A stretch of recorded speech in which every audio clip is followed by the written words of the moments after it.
മാവൊന്നും കുഴയ്ക്കാതെ വളരെ എളുപ്പത്തിൽ തയ്യാറാക്കിയെടുക്കാൻ വേണ്ടി പറ്റുന്ന നല്ലൊരു പലഹാരത്തിൻ്റെ റെസിപ്പിയുമായിട്ടാണ് ഇന്ന് ഞാൻ വന്നിരിക്കുന്നത്.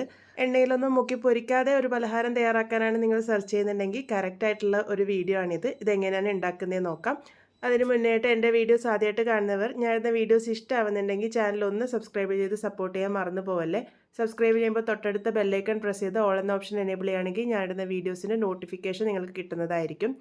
ആദ്യം തന്നെ ഇതിൻ്റെ ഫില്ലിംഗ് ആണ് തയ്യാറാക്കി എടുക്കാൻ വേണ്ടി പോകുന്നത്. അതിനായിട്ട് ഒരു പാനിലേക്ക് ഏകദേശം 1 ടേബിൾ സ്പൂൺ ബട്ടറാണ് ഇട്ട് കൊടുത്തിരിക്കുന്നത്.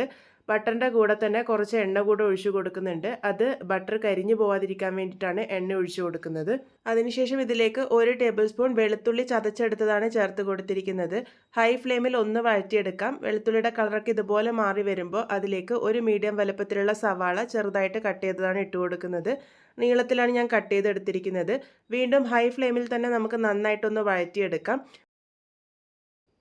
സവാള ഇതുപോലെ ഒന്ന് വാടി വന്നാൽ മാത്രം മതി. ഒരുപാട് ബ്രൗൺ കളറൊന്നും ആക്കേണ്ട ആവശ്യമില്ല. ഇതുപോലെ വാടി വരുമ്പോൾ ഇതിലേക്ക് പച്ചക്കറികൾ ചേർത്ത് കൊടുക്കാം. നിങ്ങളുടെ കയ്യിലുള്ള പച്ചക്കറികൾ ചേർത്താൽ മതി. ഞാനിവിടെ ക്യാബേജ്, ക്യാരറ്റ്, ക്യാപ്സിക്കാണ് ചേർത്തത്. ക്യാബേജ് 100 ഗ്രാമാണ് എടുത്തിരുന്നത്. ക്യാപ്സിക്കം ഒരു മീഡിയം വലുപ്പത്തിലുള്ള ക്യാപ്സിക്കത്തിൻ്റെ പകുതിയും ക്യാരറ്റ് ഒരു മീഡിയം വലുപ്പത്തിലുള്ള ക്യാരറ്റുമാണ് എടുത്തത്. എല്ലാം ചെറുതായിട്ട് അരിഞ്ഞ് ചേർത്ത് കൊടുത്ത് ഒന്ന് വഴറ്റിയെടുത്തതിന് ശേഷം ഇതിലേക്ക് ആവശ്യത്തിന് ഉപ്പും കൂടെ ചേർത്ത് കൊടുക്കാം. ഏകദേശം 1/2 ടീസ്പൂൺ ഉപ്പ് ഞാനിവിടെ ഇട്ട് കൊടുത്തിട്ടുണ്ട്. ഹൈ ഫ്ലെയിമിലാണ് വഴറ്റിയെടുക്കുന്നത്. പച്ചക്കറിയൊക്കെ ഒന്ന് ചെറുതായിട്ട് വെന്ത് അതിലെ വെള്ളപ്പറ്റൊക്കെ ഒന്ന് മാറി വന്നാൽ മാത്രം മതി. ഇനി ഇതിലേക്ക് ചിക്കനാണ് ചേർത്ത് കൊടുക്കുന്നത്. ഇത് വെന്ത് വന്നതിന് ശേഷമുള്ള അളവാണ് പറയുന്നത്. 100 ഗ്രാം ചിക്കനാണ് എടുത്തിരിക്കുന്നത്. അത് കുറച്ച് ഉപ്പും മഞ്ഞൾപ്പൊടിയും കുരുമുളക് പൊടിയിട്ട് വേവിച്ച് ഒന്ന് കൈ ഉപയോഗിച്ച് പിച്ചിയെടുത്തിരിക്കുന്നതാണ്. അതുകൂടെ ചേർത്ത് നല്ലപോലെ മിക്സ് ചെയ്തെടുത്തിട്ടുണ്ട്. എന്നിട്ട് എരിവിന് പാകത്തിന് ഞാനിവിടെ 1 ടീസ്പൂൺ ചില്ലി ഫ്ലേക്സും 1/2 ടീസ്പൂൺ കുരുമുളക് പൊടിയും ചേർത്തിട്ടുണ്ട്. നിങ്ങൾക്ക് എരിവിന് പാകത്തിന് മാത്രം ഇതൊക്കെ ചേർത്ത് കൊടുത്താൽ മതി. ചില്ലി ഫ്ലേക്സിന് പകരം മുളക് പൊടി ആയാലും മതി. എല്ലാം കൂടെ നന്നായിട്ടൊന്ന് വഴറ്റിയെടുത്തിട്ടുണ്ട്. ഇനി നമുക്ക് ഏറ്റവും ലോ ഫ്ലെയിമിൽ വെച്ചിട്ട് ഇതൊന്ന് അടച്ച് വെച്ച് ഒരു 2 മിനിറ്റ് നേരത്തേക്ക് വേവിച്ചെടുക്കാം. അപ്പോഴേക്ക് ആ ഒരു പച്ചക്കറിയിലേക്കും ചിക്കൻ്റെ നല്ല ഫ്ലേവർ ഇറങ്ങി വരും. ഇതെന്തായാലും ചെയ്തോളൂ കേട്ടോ, സ്കിപ്പ് ചെയ്യാണ്ട്. അപ്പോൾ ഇതിപ്പോൾ നല്ലപോലെ തന്നെ ഒന്ന് മിക്സ് ചെയ്തെടുത്തിട്ടുണ്ട്. ഇനി ഇത് പാത്രത്തിൻ്റെ സൈഡിലോട്ടേക്ക് മാറ്റി വെച്ചതിന് ശേഷം 1/2 ടേബിൾ സ്പൂൺ ബട്ടർ ചേർത്ത് കൊടുക്കാം. ബട്ടർ ഒന്ന് മെൽട്ടായി വരുമ്പോൾ ഇതിലേക്ക് 1/2 ടേബിൾ സ്പൂൺ മൈദയാണ് ചേർത്ത് കൊടുക്കുന്നത്. മൈദ ഒന്ന് ആദ്യം നല്ല പോലെ തന്നെ ബട്ടറിൽ വഴറ്റിയെടുക്കണം. അതിൻ്റെ പച്ചമണം മാറി വന്നതിന് ശേഷം നമ്മൾ തയ്യാറാക്കി വെച്ചിരിക്കുന്ന ആ ഒരു മിക്സുമായിട്ട് നന്നായിട്ട് യോജിപ്പിച്ചെടുക്കുക. നമ്മൾ നല്ല ക്രീമി ആയിട്ടുള്ള ഫില്ലിംഗ് ആണ് തയ്യാറാക്കിയെടുക്കാൻ വേണ്ടി പോകുന്നത്. അതിനായിട്ട് ഞാനിവിടെ പാലാണ് ചേർത്ത് കൊടുക്കുന്നത്. അപ്പോൾ 1/2 കപ്പ് പാൽ എടുത്തിട്ടുണ്ടായിരുന്നു. പാൽ കുറച്ചായിട്ടാണ് ചേർത്ത് കൊടുക്കുന്നത്. അപ്പോൾ ആദ്യം കുറച്ച് ചേർത്ത് നന്നായി മിക്സ് ചെയ്തെടുത്തതിന് ശേഷം വീണ്ടും നമുക്ക് ബാക്കിയുള്ളത് ചേർത്ത് കൊടുക്കാം. 1/4 കപ്പ് പാലാണ് ഞാനിവിടെ ചേർത്തത്. ആദ്യം 1/2 കപ്പ് മുഴുവനായിട്ടും ചേർത്തു. അതിനുശേഷം ഇതിലേക്ക് നല്ലൊരു ഫ്ലേവറിനായിട്ട് 1/2 ടീസ്പൂൺ പിസ്സ സീസണിങ്ങും കൂടെ ചേർത്ത് കൊടുക്കുന്നുണ്ട്. കയ്യിലുണ്ടെങ്കിൽ മാത്രം ചേർത്ത് കൊടുത്താൽ മതി. ചേർത്ത് കൊടുത്താൽ ഒരു പിസ്സയുടെ ഒക്കെ ഒരു ഫ്ലേവർ വരും. അതിന് വേണ്ടിയിട്ടാണ്. ഇപ്പോൾ ദാ 1/4 കപ്പ് പാലും കൂടെ ഞാൻ കൂടുതലായിട്ട് ചേർത്തിട്ടുണ്ട്. അങ്ങനെ ടോട്ടലായിട്ട് 1/4 കപ്പ് പാല് ചേർത്ത് ഇതുപോലെ ഒന്ന് മിക്സ് ചെയ്തെടുത്തിട്ടുണ്ട്. ഇനി ഇതിലേക്ക് ഏറ്റവും അവസാനമായിട്ട് 1/4 കപ്പ് ചീസാണ് ചേർത്ത് കൊടുക്കുന്നത്. ചീസ് ചേർത്ത് കൊടുക്കുന്നതും ഓപ്ഷനിലാണ്. നിങ്ങൾക്ക് പാലും മൈദയും മാത്രം ചേർത്തിട്ടും നല്ല ക്രീമി ആയിട്ടുള്ള ഫില്ലിംഗ് തയ്യാറാക്കി എടുക്കാൻ വേണ്ടി പറ്റും. ചീസും കൂടെ കൂടുമ്പോൾ ഒന്നും കൂടെ രുചി വരും. അപ്പോൾ ഇതാ എല്ലാം കൂടി ഇതുപോലെ മിക്സ് ചെയ്തെടുത്ത് കഴിഞ്ഞാൽ നമ്മളുടെ ക്രീമി ആയിട്ടുള്ള ഫില്ലിംഗ് ഇവിടെ റെഡി ആയിട്ടുണ്ട്. നല്ല ടേസ്റ്റി ആയിട്ടുള്ള ഒരു ഫില്ലിംഗ് ആണ്. നിങ്ങൾക്കിത് ബ്രെഡ് റോളൊക്കെ ചെയ്യുമ്പോഴും ഈ ഒരു ഫില്ലിംഗ് തയ്യാറാക്കി എടുക്കാവുന്നതാണ്. ഇനി ഒരു പലഹാരം തയ്യാറാക്കാനായിട്ട് നമുക്ക് ആവശ്യമായിട്ടുള്ളത് മുട്ടയാണ്. ഞാനിവിടെ 3 മുട്ടയാണ് എടുത്തിരിക്കുന്നത്. അത് പൊട്ടിച്ചിട്ട് ഒരു ബൗളിലേക്ക് ഒഴിച്ചു കൊടുത്തിട്ടുണ്ട്. ഇനി ഇതിലേക്ക് പാലാണ് ചേർത്ത് കൊടുക്കുന്നത്. 1/2 കപ്പ് പാല് ചേർത്ത് കൊടുക്കാം. ഇതിലേക്ക് 1/4 ടീസ്പൂണിൽ കുറച്ച് കൂടുതലായിട്ട് ഉപ്പ് ചേർത്ത് കൊടുത്തിട്ടുണ്ട്. എരിവിനായിട്ട് ഞാനിവിടെ 1/2 ടീസ്പൂണോളം ചില്ലി ഫ്ലേക്സ് ആണ് ചേർത്ത് കൊടുത്തിരിക്കുന്നത്. ഇതിനി നന്നായിട്ടൊന്ന് യോജിപ്പിച്ചെടുക്കാം. മുട്ടയും പാലുമായിട്ട് നന്നായിട്ടൊന്ന് യോജിച്ച് വന്നാൽ മതി. അപ്പോൾ ഇതിപ്പോൾ നല്ലപോലെ തന്നെ മിക്സ് ചെയ്തെടുത്തിട്ടുണ്ട്. പിന്നെ നമ്മൾക്കിവിടെ ആവശ്യമായിട്ടുള്ളത് ബ്രെഡാണ്. ഞാനിവിടെ ബ്രെഡ് സ്ലൈസസ് എടുത്തിട്ടുണ്ട്. അരികുകൾ മുറിച്ച് മാറ്റിയിട്ടാണ് എടുത്തിരിക്കുന്നത്. എണ്ണം ഞാൻ അവസാനം പറയാം എത്ര എണ്ണം ആവശ്യമായിട്ട് വരുമെന്ന്.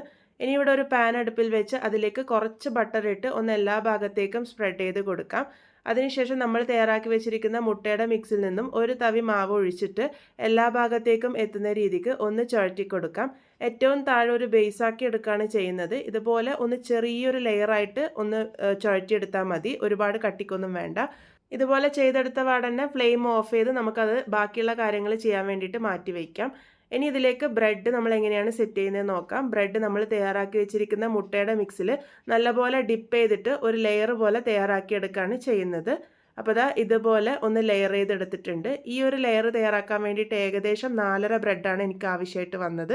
എല്ലാ ഭാഗത്തേക്കും എത്തുന്ന രീതിക്ക് ഇങ്ങനെ ചെറിയ ചെറിയ കഷ്ണങ്ങളായി പൊടിച്ചിട്ട് വെച്ചാലും കുഴപ്പമൊന്നുമില്ല. ഇതിൻ്റെ സെൻറ്റർ ഭാഗത്തേക്കായിട്ട് നമ്മൾ തയ്യാറാക്കി വെച്ചിരിക്കുന്ന ഫില്ലിങ്ങിൻ്റെ ഹാഫ് പോർഷൻ നമുക്ക് വെച്ച് കൊടുക്കാം. മുഴുവനായിട്ടും വെച്ച് കൊടുക്കുന്നില്ല. മുഴുവനായിട്ട് വെച്ച് കൊടുക്കുമ്പോൾ ഒരുപാട് തിക്കായിട്ടാണ് ഉണ്ടാകുക. സൈഡിൽ ഒരുപാട് വെക്കുന്നില്ല. നടുഭാഗത്തേക്കായിട്ട് ഇതുപോലെ സ്പ്രെഡ് ചെയ്ത് വെച്ചതിന് ശേഷം വീണ്ടും ബ്രെഡിൻ്റെ ഒരു ലെയറാണ് തയ്യാറാക്കിയെടുക്കുന്നത്. നേരത്തെ വെച്ചതുപോലെ തന്നെ മുട്ടയുടെ മിക്സിൽ നല്ലപോലെ ഡിപ്പ് ചെയ്ത് ലെയർ തയ്യാറാക്കിയെടുക്കാം. എവിടെയെങ്കിലുമൊക്കെ ഗ്യാപ്പ് വന്നിട്ടുണ്ടെങ്കിൽ അവിടെയൊക്കെ ചെറിയ ചെറിയ ബ്രെഡ് സ്ലൈസസ് വെച്ചിട്ട് ഒന്ന് കവർ ചെയ്താൽ മതി. അതിനുശേഷം ഞാൻ വീണ്ടും ഒരു ലെയറും കൂടെ തയ്യാറാക്കിയെടുക്കുന്നുണ്ട്. നിങ്ങൾക്ക് ഇങ്ങനെ വേണമെങ്കിൽ തയ്യാറാക്കാം. അല്ലാന്നുണ്ടെങ്കിൽ താഴെ ഒരു ബ്രെഡിൻ്റെ ലെയറും നടുക്ക് ഫില്ലിങ്ങും വീണ്ടും ഒരു ബ്രെഡ് ലെയറും കൂടെ വെച്ചതിന് ശേഷം അങ്ങനെ വേണമെങ്കിലും സെറ്റ് ചെയ്തെടുക്കാവുന്നതാണ്. ഇതിപ്പോൾ ഞാൻ ഇങ്ങനെ സെറ്റ് ചെയ്തെടുത്തുകൊണ്ട് തന്നെ ഒരു മുട്ടയും 1/4 കപ്പ് പാലും എക്സ്ട്രാ വന്നിട്ടുണ്ട്. ഇതുപോലെ സെറ്റ് ചെയ്തെടുത്തതിന് ശേഷം ബാക്കിയുള്ള കൂട്ട് ഇതിൻ്റെ മുകളിലേക്കായിട്ട് ഇതുപോലെ ഒന്ന് ഒഴിച്ചു കൊടുക്കാം. അതിനുശേഷം നമുക്കിത് അടുപ്പിലേക്ക് വേവിക്കാൻ വേണ്ടി വയ്ക്കാം. ഏറ്റവും ലോ ഫ്ലെയിമിൽ വെച്ചിട്ട് വേണം ഇത് വേവിച്ചെടുക്കാൻ വേണ്ടിയിട്ട്. ലോ ഫ്ലെയിമിൽ വെച്ച് ഒരു ഭാഗം കുക്കാവാൻ വേണ്ടിയിട്ട് ഏകദേശം 15 മിനിറ്റോളം എടുക്കും. ഇപ്പോൾ 15 മിനിറ്റ് ആയിട്ടുണ്ട്. അതിൻ്റെ അടിഭാഗത്തു നിന്ന് ഇതുപോലെ ഒന്ന് പാൻ അനക്കി നോക്കുമ്പോൾ റിമൂവ് ആയിട്ട് വരുന്നുണ്ടെങ്കിൽ പാകത്തിന് റെഡി ആയിട്ടുണ്ടാകും. അതിനുശേഷം ഇത് മറിച്ചിട്ട് കൊടുക്കാനാണ് പോകുന്നത്. അതിന് വേണ്ടിയിട്ട് ഞാനിവിടെ വേറൊരു പാനാണ് എടുത്തിരിക്കുന്നത്. അതിലേക്ക് ബട്ടർ സ്പ്രെഡ് ചെയ്തതിന് ശേഷം ഇതിലേക്ക് നമുക്ക് മറിച്ചിട്ട് കൊടുക്കാം. ഇങ്ങനെ ചെയ്യാം. അല്ലാന്നുണ്ടെങ്കിൽ ഒരു പാത്രത്തിലേക്ക് മറിച്ചിട്ട് സെയിം പാത്രത്തിലേക്ക് തന്നെ നിങ്ങൾക്ക് മറിച്ചിട്ട് കൊടുക്കാവുന്നതാണ്. നിങ്ങൾക്ക് ഏത് രീതിക്കാണോ എളുപ്പത്തിൽ മറിച്ചിടാൻ പറ്റുക ആ രീതിക്ക് ചെയ്തെടുത്താൽ മതി. അതിനുശേഷം ആ ഒരു ഭാഗം കൂടെ ഒന്ന് മൊരിയിച്ചെടുക്കുകയാണ് ചെയ്യുന്നത്. അത് മൊരിയിച്ചെടുക്കാൻ വേണ്ടിയിട്ട് ഏകദേശം 10 മിനിറ്റൊക്കെ മതിയാകും. ഇപ്പോൾ ദാ 2 ഭാഗവും നന്നായിട്ട് മൊരിഞ്ഞ് വന്നിട്ടുണ്ട്. 25 മിനിറ്റാണ് ഇതിൻ്റെ കുക്കിംഗ് ടൈം എന്ന് പറയുന്നത്. നമ്മളിന്ന് തയ്യാറാക്കിയിരിക്കുന്നത് നല്ല ക്രീമി ആയിട്ടുള്ള ബ്രെഡ് പോളയാണ്. ഇതിൻ്റെ ഫില്ലിംഗ് ആണ് ശരിക്കും ഇതിനെ വ്യത്യസ്തമാക്കുന്നത്. അപ്പോൾ അതാ ഞാനിവിടെ കട്ട് ചെയ്ത് സെർവ് ചെയ്യുന്നതും കൂടെ കാണിക്കുന്നുണ്ട്. ഇതിൽ നിന്നും ഒരു പീസ് കഴിച്ചാൽ തന്നെ നല്ല പോലെ വയറ് നിറയും. ലെയറിങ് നിങ്ങൾക്ക് ഇതുപോലെ 3 അല്ലെങ്കിൽ 2 ആക്കിയിട്ട് ചെയ്തെടുക്കാവുന്നതാണ്. അപ്പോൾ ഇതാ വളരെ ടേസ്റ്റി ആയിട്ടുള്ള നമ്മളുടെ ബ്രെഡ് പോള റെഡി ആയിട്ടുണ്ട്. നല്ല ടേസ്റ്റാണ്. എന്തായാലും ട്രൈ ചെയ്ത് നോക്കൂ. ഇതിൻ്റെ ഫില്ലിംഗ് ആണ് ശരിക്കും വ്യത്യസ്തമായിട്ടുള്ളത്. എന്തായാലും ട്രൈ ചെയ്ത് ഫീഡ്ബാക്സ് ഒക്കെ പറയാൻ മറക്കരുത്. വീണ്ടും ഒരു നല്ല റെസിപ്പിയുമായി കാണാം.